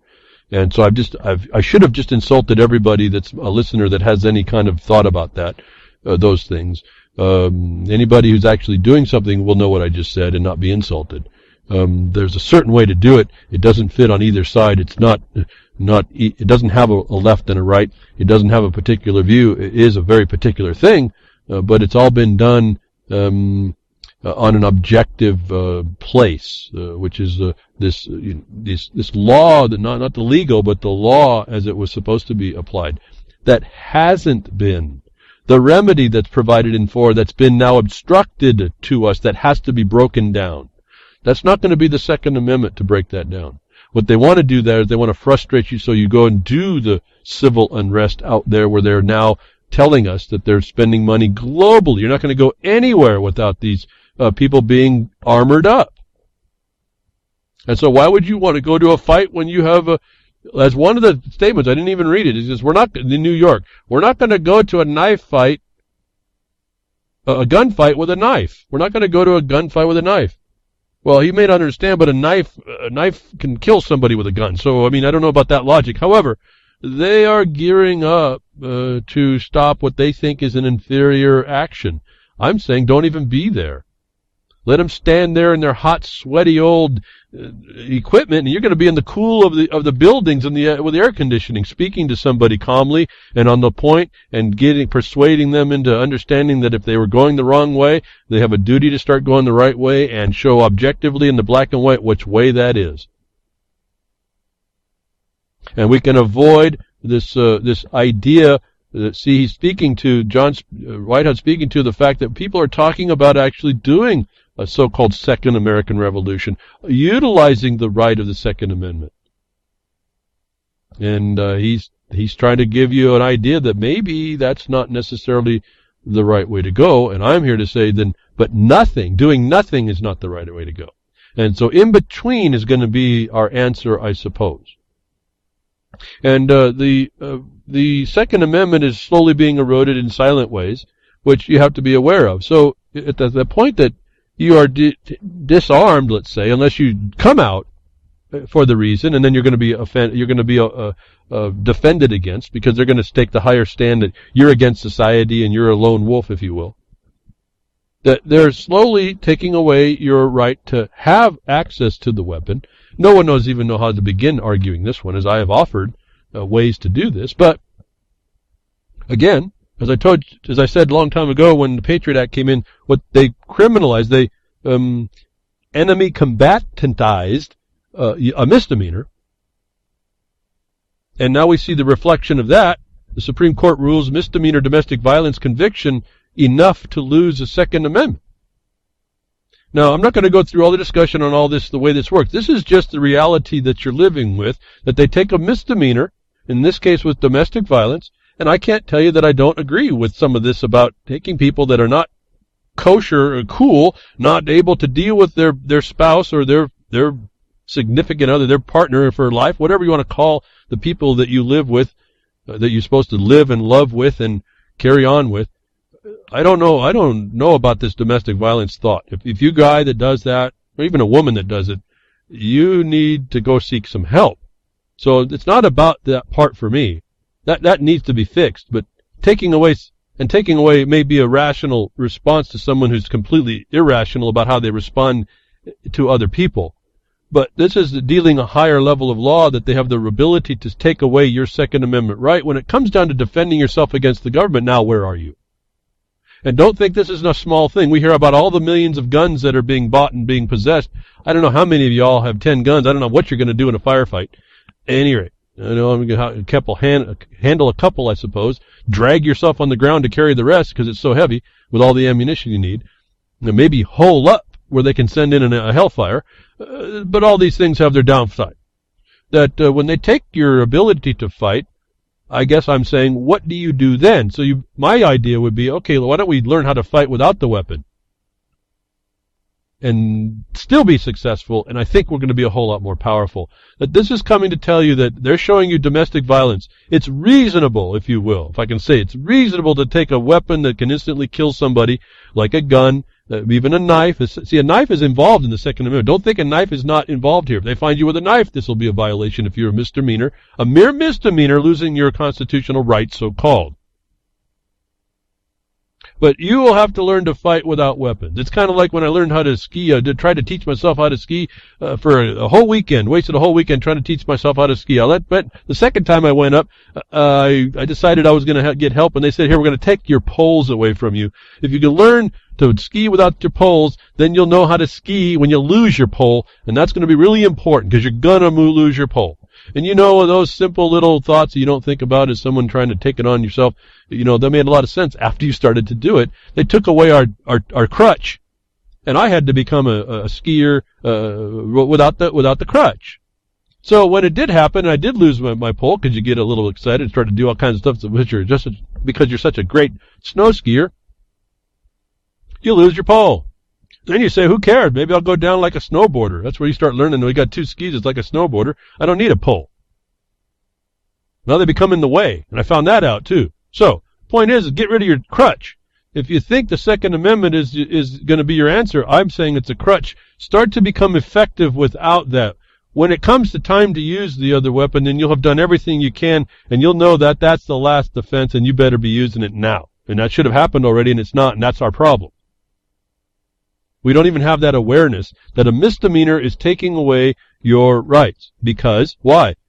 It's not just because of nothing. It's because you live in a militarized society that calls you an enemy combatant. To me, this was just proof of that. And the Supreme Court has just made it so-called the law of the land. It's the law of the occupier. And in this regard, it's kind of like the law of conquest. So they get all uppity when a few of us start coming out and responding, but then you know we have problems with with coming out with our weapons to go against government. They don't like it. They send their people in, and IQ 80 minus gets taken down. The Kansas police officer shot and killed responding to a shooting report. This was like almost sounded like when you get to the story that there was like a gang war going on, and a cop walks in the middle of the crossfire. They blame this again on this whole Dallas type thing with the cops. They'll use any aspect. I don't like a cop that's going to that scene to get killed. I don't like that people are shooting at each other. All that's, I'm not talking about any of that. But if we continue to think that the cops are there to protect us, and we continue to think that the military is there that we don't understand that it's actually there to stop the war amongst ourselves while they create the war against us, we're going to miss the point. This is a story a couple weeks ago, right after the Dallas, I think. I don't know. It's just to me, it's just these stories. I read the story, but it's just the titles. Kansas police officer shot. If this is a Second Amendment thing, if that guy, if the story came out that he was didn't like the government, that was his right, I suppose. The government offended him. He had no other remedy. And so he took to this arm. Well, now he's dead, so that may be not the ultimate wise answer, right?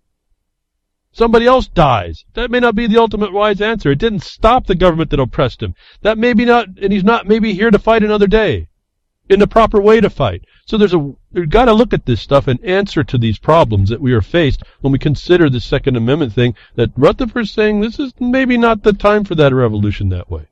And I concur with that. I'm really more the analogy as I just came up with it that we better have to learn to ski without our poles. Because essentially we really are without our poles. And so if we can't, then we're going to not be able to get to where we want to go. So when you see guns and police being interactive, you see that Second Amendment potentially, and it doesn't fare very well. It's not really going in the way it should. And then when we see it organized even greater, like in the Civil War, you saw how that turned out. So we're back to the crapshoot, and I think I want a better awareness for people. I want us, for as ignorant as we sound to ourselves and we look, and for as much as we keep studying and studying and studying, and what does this thing grow up around us, and not realizing that the fact that we have to study says it got out of hand in a place that we were never supposed to allow it, that was our first problem. And maybe there's going to be so much study that you're too late anyway, so keep studying. It's going to waste your time. It doesn't matter.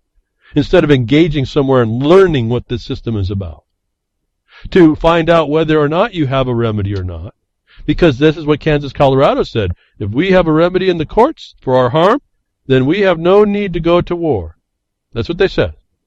Going to war in Kansas, cop dies. I don't remember the story on all that. I suppose that the other guy died when the reinforcements came. All right, and then he's a hero. The cop's a hero for trying to protect us against ourselves. Okay, well, I can go a little bit of that, but I can't see to me it's a bunch of nonsense, because why was it started in the first place? Just cause, not just cause. That if you don't give people an outlet that they figure is what they say in the calculated to do justice, eventually the pot boils over. That's one of our problems. And I found it was interesting, a discussion, and I don't know what this means. I'll read it off to you, and I'll tell you what I think it means, but I don't know. I don't know anything about the website. Haven't had a chance to go back and look and see around, look at it to see he's talking about. The rule of law, out of Market Ticker. You don't understand why the ticker has faded to black? Now, I don't know if he shut down something on his website or not, but he makes it an interesting discussion. Then he says this, let me start with this. Why do drug dealers shoot each other on the street corners? Answer.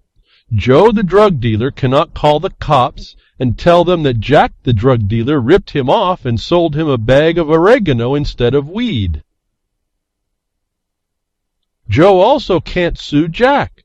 Thus, when the threshold of his tolerance is crossed, Joe has only the use of direct force available to him because he has no recourse to the law to settle his dispute with Jack. The first foundation of civil society is the rule of law. Without it, there is literally nothing other than the law of the jungle, commonly known as he who has the biggest teeth or the most guns and is willing to use them first wins. Now, there's a whole lot more to read. I thought that was excellent opening paragraphs. It hits right on the point, except I take issue with the rule of law. That's rule of law, and democracy is our problem. We have to have resort to law, not interfered with by the rule O that has been imposed by the Bar Association. But notwithstanding that distinction, and it could be a semantic once we get right down to it, we all know we're talking about law, to resort to a remedy for harm done us. That when you outlaw a group of people, or you make them outlaws, or you define them as enemy combatants, by definition you've stripped them of their ability, and you've enforced by definition the need of direct force against what they considered oppresses them, is the condition they've put on the United States, actually globally, but the United States of America, which is the cause that no one really wants to speak to, that this dynamic right here in this article, marketticker.org, is something I'd like you to read to understand why we have law. Stop this nonsense about chaos and all this other stuff. And this dispute resolution, dispute resolution is a tool used by the plunderers right now. That's what we sued to stop. There has to be a different forum. And so there's a bigger study that has to be done before we jump on these concepts. But this concept right here, having outlaws in the world amongst you without remedy, causes a threshold of tolerance to be met that must be resolve of which is direct force. Just what Kansas, Colorado, 1907 said. Without resort to a tribunal, you only have force. And when we're saying force in the neutral, it could be good force or bad force, not violence. What it ends up being in the streets is kind of like violence is from the third-party society, which is what you're trying to keep down. But when the law, so-called rule of law creates, when legalism creates extrajudicial destruction of remedy, we are by definition in a time of direct force. If I could just come to another way to define for you, you live in a military consequence. When they have taken away our remedies, when we go to wherever they tell us to go in all the corners of the government, and we always find in the dark, dank hole in the basements an attorney who's giving us advice, and they come back and say, we don't have to tell you anything, you realize you're without a remedy, and those people who are supposed to be in those positions to keep that from happening are felons or committing treason. It's really simple. But you have to do the work to seek them out and find them. There has to be a culprit, some conduct or omission being done or not done, that the duty of which was to be done, and then you need a place to take it. When you find out that that doesn't exist, you live in a direct force, and would say violent society. Now do you understand why New York brags about being the most militarized? They know they live, despite what you want to believe, despite how you want to give up and throw up your hands and say it's not possible to change, they know the world that they live in because they're the military force. Again, in this right of revolution, you ever read I say let's stop that wheel from coming around. Let's break that wheel. Let's come to a higher awareness, take responsibility, the type that we're supposed to take, do the right thing the right way. It's not an arrogant thing that I'm saying here. It's not an ego thing that I'm saying I know it all. I'm saying that there is a common understanding of what good and bad is, and that's kind of codified, if I can say it that way, in the law, so that we know where our remedy. When society doesn't have a remedy against murder, then we have a problem. Tolerance is reached, then destruction can happen, and innocent people go down. That's what we tried to stop as well. That's why that used to be the standard. We'd rather have 10 guilty people go free than one innocent put in jail. And then we found out the system flipped it on its head, and you're going to have all kinds of guilty people in jail by any means. And that's okay. And we were crickets against it. Hillary Clinton and the plutocracy and the constitutional right of revolution was another report I was reading through. A very interesting discussion. You've really got to be careful when you travel to third world countries. They have these banana republics where they can steal from you, beat you, and lie to you. You might go to jail, but the authorities can literally get away with murder, theft, and deceit. And heaven forbid that you end up in jail there, because they are hellholes in which you will likely be beaten, raped, and forced to perform slave labor. Wow. Aren't you glad this isn't like that in America? Here in the land of the free, we don't have to deal with that kind of corruption. Oh, wait. Was the beginning of that article, which focuses a little bit on Hillary Clinton's exoneration, but it's exactly the point of the reality that we all would agree exists, that we deny we have anything to do about, written in a nice little article. I thought it started out kind of neat, where he goes on through the constitutional right of revolution. Well, we should be feel that that's revolting, and we should respond to it. But as we see, Rutherford is talking, he's into it. He understands this problem. I think he understands a little bit off, but that's okay. He understands we have a real big problem as an attorney, as maybe even a lawyer. And we got to be careful on what remedy we choose. But we have that right to do what we need to do. That's what you need to look at. That was the requirement on us. That's the demand and obligation and duty on us if we care about ourselves. If we care about ourselves, and I know we look around and, I can care about a whole lot of people. But we're not talking about us or the people individually. We're talking a lifestyle, an ability for each one of us, notwithstanding our disagreements with everybody else, to go out in a way that's neutral and be able to do what we need to do. The law in its most basic form is not common law. It's not judge-made law.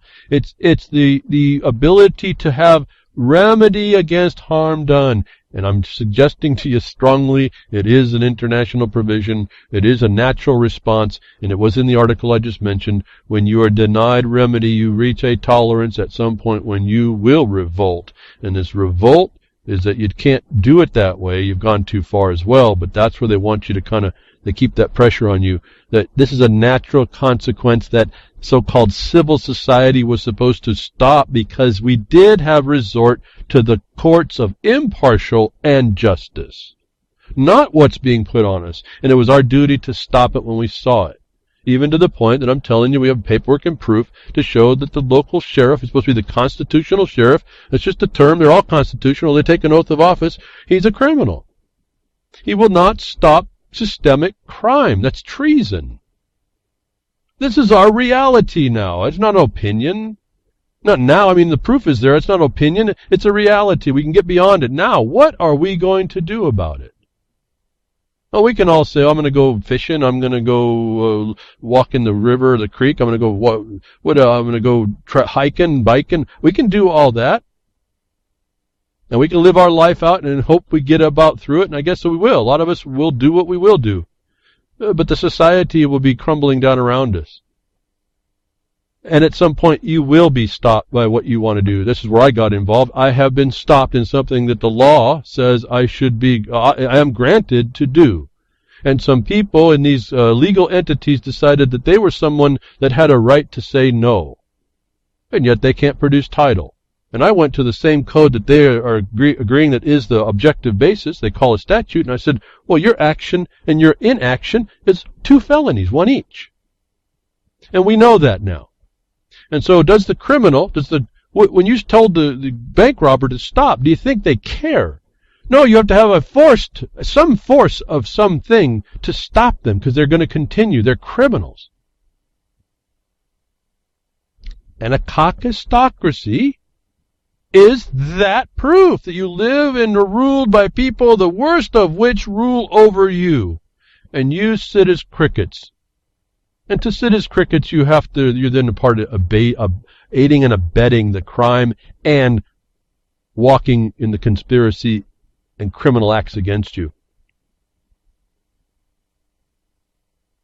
I don't know. I'm doing what I can where I can see it to stop what we can do. We're actually making quite great silent inroads in a way. At some point, we're going to have to translate that to action as well. And those thoughts are now turning because now we have we kind of come to the end of the path. For us, we have gone to the dankest, darkest, wettest, most stinkiest places in government to find another bar member sitting there that's going to sit there and say, we don't agree with you and we're not going to tell you why. To tell me I've got a bunch of felons that a bunch of department governmental people are relying on that all need to be arrested. And so there's the next rubber meeting the road that we need to get traction on. And if you're not even up to where I'm talking, before you start thinking Second Amendment, that's going to lose immediately because you didn't have the awareness, number one. Number two, you're not going to have the experience. And you're going to go away on excuses. And that's just not going to cut it. I'm just going to, I don't know, but like for me, I don't know. I don't have little ones that I brought into the world. Some of you do. You're not going to be here to protect them, and they're going to be in a world at the mercy of those that are at the bottom of the stinking abyss, throwing nastiness up on and dragging them down to have their way with them, in any manner of way that can be done. The little bits of which you can see in the protocols of the elders of Zion as you see this manual against us as the frailties that we have, that I'm asking us to step beyond and to start acting better, to start performing better in what we really wanted, which was stolen, and it's stolen by a very few amount of people. It's really fascinating, actually. They're stoppable. It's just we need more of us to know that and how. Not the wrong way to do it, the more proper way. And I'm hoping I'm bringing that to you. I hope something told you today of give you a little bit of showing of how that works, how it's global, how it's all the same, and it's still defeatable. It's still the war against it's defeatable. Thank you very much, Grimner, for the website and all the work you put in, and Freedom's Network and .com and Bo Diddy that do work on that, and UCY.tv. Thank you for simulcasting this, Jules, and the hard work you do to keep that site going, and all you terrestrial broadcasters. I appreciate what you do, folks. MarkOnTheBeast.yahoo.com for any communications, donations, contributions you want to do to me for information and getting information looked at, and or send out the pastcast as you get it, or get people to other networks to simulcast this, or find out what we can do to get that to happen. Thank you very much. Take care. I'll be here next week. Tech diffs and nature willing.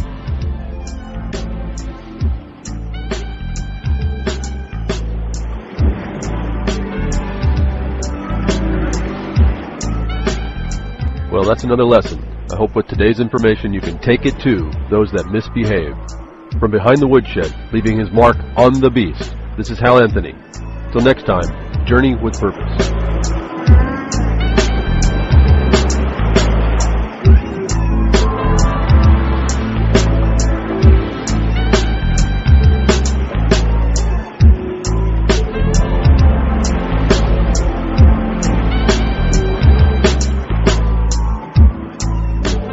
So that's what opening up a can of whoop-ass feels like.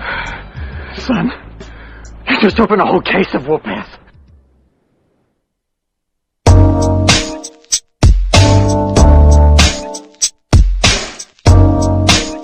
This is JJ, quick